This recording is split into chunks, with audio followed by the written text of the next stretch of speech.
বাবরি মসজিদের জায়গায় যখন রাম মন্দির বানানোর কথা যখন ঘোষণা যখন দেওয়া হয়, আমরা অনিচ্ছা সত্ত্বেও সেই বিষয়টাকে মেনে নিয়েছি না মেনে নেইনি? বৃহত্তর স্বার্থে আমরা মেনে নিয়েছি যে আমরা প্রতিবাদ করিনি, আমরা সুপ্রিম কোর্টে আর মামলা করিনি, আমরা হাইকোর্টে আর মামলা করিনি। মামলা করলাম না কেন? আমরা প্রতিবাদ করলাম না কেন?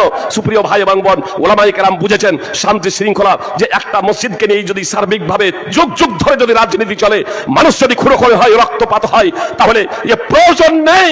অবশ্যই ইসলামকে বিসর্জন দিতে হবে এমনটি না। ইসলামকে রক্ষার জন্য আমাকে আপনাকে সার্বিকভাবে আপনার শেষ রক্ত বিন্দু পর্যন্ত সংগ্রাম করে যাবে। মসজিদের প্রয়োজন আছে, হাজারো মসজিদ নির্মাণ করুন, কোনো সমস্যা নাই, কিন্তু বাবরি মসজিদ নাম দেওয়ার কি প্রয়োজন আপনার? তো আবেগ নিয়ে ছিনিমি খেলা ছাড়া কোনো কিচ্ছু নাই। জি, কথা খুব মনোযোগ দিয়ে শুনবেন। মুমতাজুল ইরফানি কথা বলার পরে ক্ষমা চেয়েছে বলে এটা ভাববেন না ফাইজি সাহেবকেও ক্ষমা চাইতে হবে। জি না, হ্যাঁ, আমি যে কথাগুলো বলছি কোরআন এবং সুন্নাহর ভিত্তিতে যদি সেটা ভুল যদি হয়ে যায় তাহলে ভুল প্রমাণ করবেন। আমি সার্বিকভাবে সারেন্ডার হতে প্রস্তুত, কিন্তু আমি যে কথা বলছি তা যদি কোরআন এবং সুন্নাহর যদি অনুকূল হয়, সারা শুধু একজন কেন সারা পৃথিবীর মানুষ যদি একদিকে হয়ে যায়, তাহলে আমি আত্মসমর্পণ করতে প্রস্তুত না। তার কারণ আমি জানি মানুষের মৃত্যু নির্ধারিত সময় হবে, 1 সেকেন্ড আগেও না আর 1 সেকেন্ড পরেও না। সারা পৃথিবীর মানুষ যদি একটা দানা আমাকে বেশি খাওয়াবো মনে করে, এটা সম্ভব না। আর সারা পৃথিবীর মানুষ যদি আমার বিন্দু মাত্র ক্ষতি করবো মনে করে, এমন ক্ষতি যা আমার মুকদ্দারে লেখা নাই, যা আমার ললাটে লেখা নাই, যা আমার কপালে লেখা নাই, তবে আমার দৃঢ় বিশ্বাস সারা পৃথিবীর মানুষ মিলেও এটা পারবে না। এ কথা মুহাম্মদ সাল্লাল্লাহু আলাইহি ওয়াসাল্লাম দ্ব্যর্থহীনভাবে ঘোষণা করে দিয়েছেন। সুনানে তিরমিজি হাদিস নম্বর 2516, রুফিয়াতিল আকলাম ওয়া সাফফাতিস সুহুফ, কলম উঠিয়ে নেওয়া হয়েছে, কলম উঠিয়ে নেওয়া হয়েছে, পাণ্ডুলিপি শুকিয়ে গেছে, কলম উঠিয়ে নেওয়া হয়েছে, পাণ্ডুলিপি শুকিয়ে গেছে। সুপ্রিয় ভ্রাতৃবৃন্দ, ভগ্নীগণ, মুসলিম জাতি আজ বিপন্ন কেন? মুসলিম জাতি আজ বিপর্যয়ের মুখে কেন? এই বিষয়টা আগে একটু বুঝার প্রচেষ্টা করি, তারপর আগে বাড়ি। আল্লাহ তাআলা বলছেন, ফালিয়াহদারিল্লাযিনা ইউখালিফুনা আন আমরিহি আন তুসিবাহুম ফিতনাতুন আও ইউসিবাহুম আযাবুন আলীম। তাদের ভয় করা উচিত যারা রাসূল সাল্লাল্লাহু আলাইহি ওয়াসাল্লামের নির্দেশের বিরুদ্ধাচরণ করে, যে তাদের উপর বিপর্যয় নেমে আসবে কিংবা লাঞ্ছনাদায়ক শাস্তি তাদের উপর আবর্তিত হবে। সূরা নূর 24 নম্বর সূরার 63 নম্বর আয়াতের শেষাংশ আল্লাহ তাআলা স্পষ্টভাবে বললেন, যারা রাসূল সাল্লাল্লাহু আলাইহি সাল্লামের বিরুদ্ধাচরণ করবে তাদের ভয় করা উচিত যে তাদের উপর বিপর্যয় নেমে আসবে কিংবা তাদের উপর লাঞ্ছনাদায়ক শাস্তি আবর্তিত হবে। সুপ্রিয় ভ্রাতৃবৃন্দ, ভগ্নীগণ, আসুন, আমরা কি মুহাম্মদ সাল্লাল্লাহু আলাইহি সাল্লামের বিরুদ্ধাচরণ করেছি? যে আমরা কি মুহাম্মদ সাল্লাল্লাহু আলাইহি সাল্লামের বিরুদ্ধাচরণ করেছি? অনেকেই বলছেন বিরুদ্ধাচরণ করেনি। আসুন দেখি যে মুহাম্মদ সাল্লাল্লাহু আলাইহি সাল্লামের শুধু বিরুদ্ধাচরণ করেছি তাই নয়, স্বয়ং আল্লাহ তাআলার আমরা বিরুদ্ধাচরণ করেছি। আমরা মুসলমান, আজ নিজেদের মুসলমান বলে দাবি করছি, কিন্তু আমরা আল্লাহ তাআলার অনেক নির্দেশকে আমরা বাস্তবায়ন করি নাই। আসুন দেখি মুহাম্মদ সাল্লাল্লাহু আলাইহি সাল্লামের নির্দেশকে, মুহাম্মদ সাল্লাল্লাহু আলাইহি সাল্লামের নির্দেশকে হালকাভাবে নেওয়ার পরিণতি কি হয়েছিল। উহুদের যুদ্ধে মুহাম্মদ সাল্লাল্লাহু আলাইহি সাল্লাম আব্দুল্লাহ বিন জুবাইর রাদিয়াল্লাহু তাআলা আনহুর নেতৃত্বে উহুদ পাহাড়ের চূড়ায় 50 জন সাহাবীকে পাঠিয়ে দিলেন এই বার্তা দিয়ে, সহিহ বুখারী হাদিস, যদি আমাদেরকে পাখিদের ছো মেরে নিয়ে যায় তাহলেও আমাদের সঙ্গ দেবে না। আর মুসনাদ আহমদের হাদিস, যদি আমাদেরকে হত্যা করা হয়, কেটে ফেলা, আমাদেরকে হত্যা করা হয়, মার্ডার করা হয়, তাহলে আমাদের সাহায্য সহায়তার জন্য এগিয়ে আসবে না ততক্ষণ পর্যন্ত যতক্ষণ না তোমাদের কাছে দ্বিতীয় বার্তা যাবে।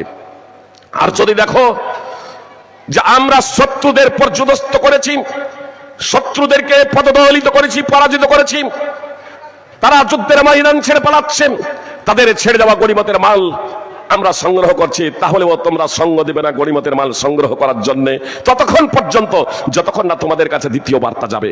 অর্থাৎ মুহাম্মদ সাল্লাল্লাহু আলাইহি সাল্লাম এই কথা দ্ব্যর্থহীনভাবে তাদের ঘোষণা করলেন, সর্ব অবস্থায় জয় পরাজয় উভয় অবস্থাতে তোমরা পাহাড়ের চূড়াতেই থাকবে, দ্বিতীয় বার্তা না যাওয়া পর্যন্ত পাহাড়ের চূড়া থেকে নামবে না।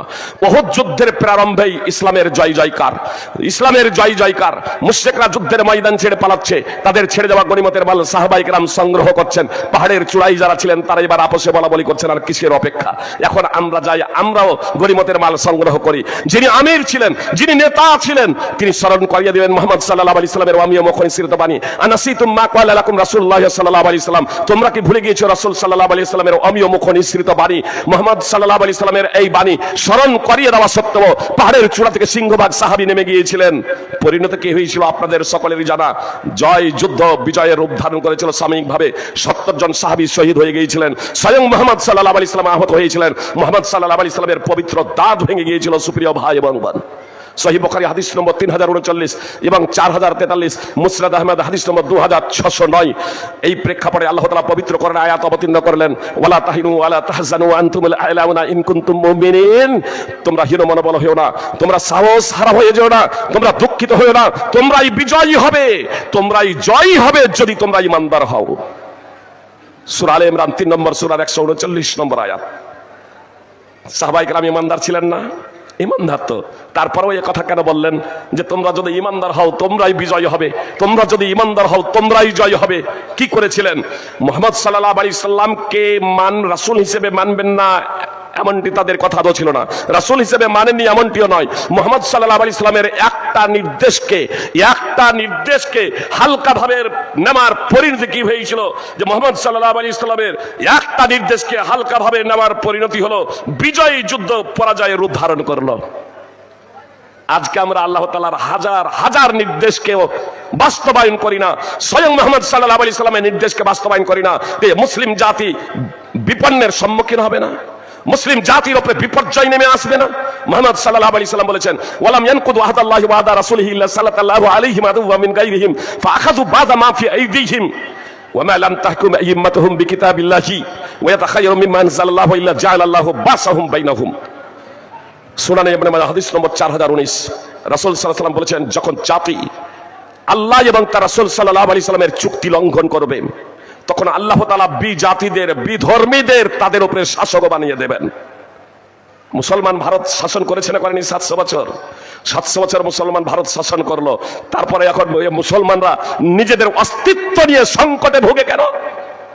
বিষয়টা বুঝতে পারছেন না। আল্লাহ রাসূল সাল্লাল্লাহু আলাইহি সাল্লাম বলছেন, যখন জাতি আল্লাহ এবং তার রাসূল সাল্লাল্লাহু আলাইহি সাল্লামের চুক্তি লঙ্ঘন করবে। আমরা কি চুক্তি লঙ্ঘন করেছি? আমাদের কি চুক্তি ছিল? আমরা পড়েছি কালেমায়ে শাহাদাত, আশহাদু আল্লা ইলাহা ইল্লাল্লাহ ওয়া আশহাদু আন্না মুহাম্মাদান আবদুহু ওয়া রাসূলুহু। এর তাৎপর্য হচ্ছে যে আমি সাক্ষ্য দিচ্ছি আল্লাহ ছাড়া সত্য কোনো উপাস্য নেই, অর্থাৎ একমাত্র আমরা আল্লাহরই উপাসনা করব, আল্লাহরই দাসত্ব করব, একমাত্র আল্লাহরই ইবাদত করব। আমরা কয়জন মুসলমান আজকে এটা করছি? যে ইবাদতের মধ্যে অন্যতম ইবাদত হচ্ছে সালাত প্রতিষ্ঠা করা, নামাজ আদায় করা। শতকরা 5 জন মুসলমান হয়তো নামাজ পড়ি, বাকিগুলো শিরক এবং কুফরে জর্জরিত। তো এদের উপরে বিপর্যয় নেমে আসবে না? তো আর কি আসবে? বলবেন এই ভালো মানুষগুলোর কুফরে কেন নেমে আসে? যখন আল্লাহ তাআলার বিপর্যয় নেমে আসে তো ভালো মানুষগুলোর উপরে আসে পরীক্ষা স্বরূপ এদের মর্যাদা বৃদ্ধির জন্য। দেখলেন না কিছু সাহাবা ভুল করলেন, তো মুহাম্মদ সাল্লাল্লাহু আলাইহি সাল্লামের দাঁত ভেঙে গেল। মুহাম্মদ সাল্লাল্লাহু আলাইহি সাল্লামের ভুল ছিল না। আখিরাতে মৃত্যুর উপরে যারা সৎ ঈমানদার আল্লাহ ভীরু তাদের কোনো ভয় থাকবে না, তারা সদা সর্বদা বিজয়ী হবে, সুখ এবং শান্তি লাভ করবে, আল্লাহ তাআলার সন্তুষ্টি অর্জনের ধৈর্য হবে এবং জাহান্নামের আগুন থেকে তারা পরিত্রাণ পাবে, মুক্তি পাবে, জাহান্নামের শাস্তি থেকে তারা পরিত্রাণ পাবে। সুপ্রিয় ভ্রাতৃবৃন্দ ভগ্নীগণ, কিন্তু পার্থিব জগতে আপনার বিপদের সম্মুখীন হবে, এটাই স্বাভাবিক। সুপ্রিয় ভ্রাতৃবৃন্দ ভগ্নীগণ, আসলে আমরা অনেক সময় আবেগ দিয়ে কাজ করি, অনেকে ইসলাম সম্পর্কে যথাযথভাবে জ্ঞান রাখি না।